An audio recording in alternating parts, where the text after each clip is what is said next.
అవిద్య అంటే ఏంటి? అవిద్య అంటే అనిత్యాన్ని నిత్యం అనుకోవడము, అశుచిని శుచి అనుకోవడము, అనాత్మను ఆత్మ అనుకోవడము, దుఃఖాన్ని సుఖం అనుకోవడం. ఇదే అవిద్య. అవిద్యను స్థూలంగా విభజిస్తే ఇదే 4 రకాలు. అనిత్య పదార్థాలను నిత్య పదార్థాలు అనుకోవడం. ఈ ప్రపంచంలో నిత్య పదార్థాలు ఉన్నాయి, అనిత్య పదార్థాలు ఉన్నాయి. అనిత్య పదార్థాలను అనిత్యమే అనుకోవాలి, నిత్య పదార్థాలను నిత్యం అనుకోవాలి.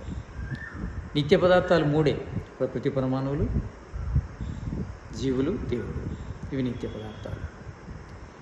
ఈ శరీరము అనిత్యం, ఎందుకంటే ఇది ప్రకృతి కార్యమైన పంచభూతాల ద్వారా ఏర్పడింది.